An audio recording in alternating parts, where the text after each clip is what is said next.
So why don't you tell us a little bit about sort of your background? I know many of the viewers will know who you are, but give us a little bit of your background.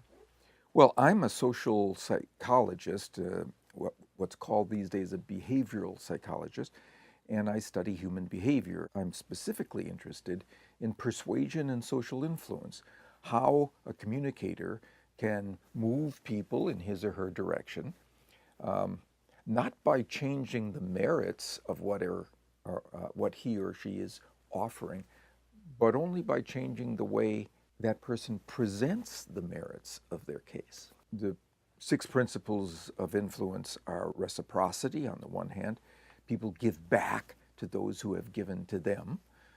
So the implication is if you want people to stand ready to help you, assist you, say yes to you, give them something first. Give them benefit, give them advantages, give them information.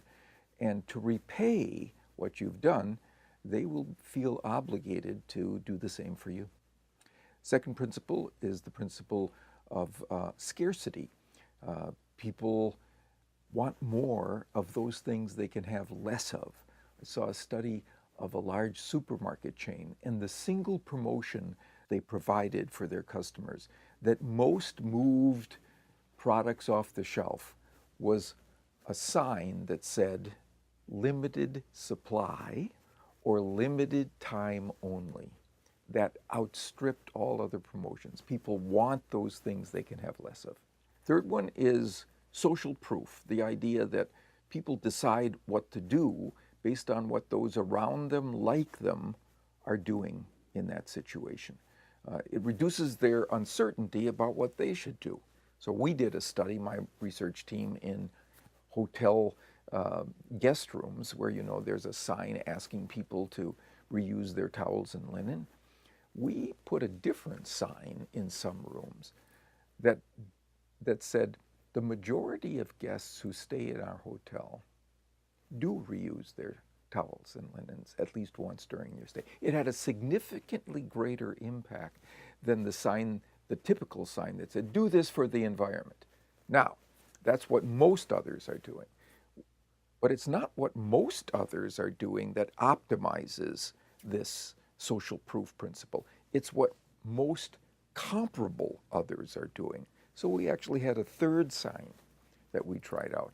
It didn't say the majority of guests who've stayed in our hotel have reused their towels and linen. It said the majority of guests who've stayed in this room 219, just like you, not room 220, those are the people across the hall. That had more impact than any of the other signs. Now, what's interesting about that for me is that the two signs that beat the typical signage that you see in the hotel rooms have never been used in any city, in any hotel, in any guest room in the world. Industry best practices didn't produce this gain, this increase in impact.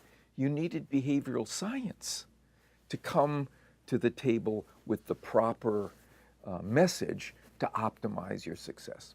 Fourth principle is authority.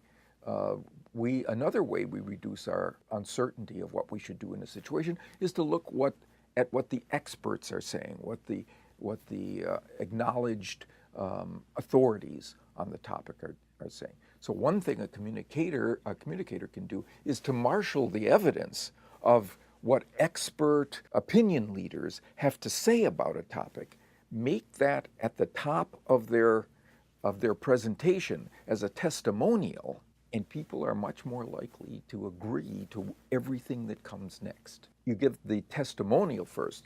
This is something I recommend, or this is something that I think fits with the science on the topic. Then people are ready to believe the content that comes next. Fifth principle is the principle of liking, right? We say yes to those people we know and like. Not a surprise.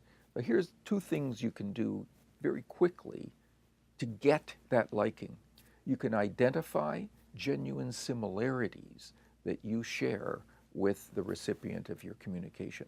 One study showed that if you sent negotiators who were working on a problem against one another some information about what the background and hobbies and interests of the rival negotiator was, right? It significantly reduced deadlock negotiations. If you recognize that there are some things about that person that are like yours. Oh, really? You're a runner? I'm a runner. Oh, really? You're an only child? I'm an only child. Suddenly, that information caused people to give grace to the other side and reduce deadlock negotiations from 30% to 6%. The sixth principle is commitment and consistency. People want to be congruent, want to be consistent with what they have already said or done. So there was a lovely little experiment that was done in a restaurant in Chicago called Gordon's Restaurant. They were having problems with no-shows. Right? Maybe 33% of their people were calling, making reservations, and they wouldn't show up for it, and they wouldn't call to cancel. So the owner, Gordon Sinclair, who was a student of the influence process, asked his receptionist to change 2 words in what she said when she took an order.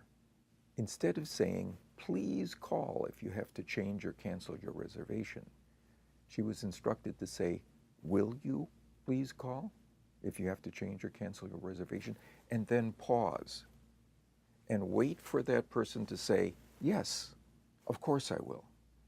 And that caused no-shows to drop from 33% to 10% that day. Wow. Got it. And of course, maybe we'll use some of this interview some other places. Where can people find more of that if they want to learn more? Well, we have a website, influenceatwork.com. You can find everything about my research, the books that I've written, speaking opportunities, and so on.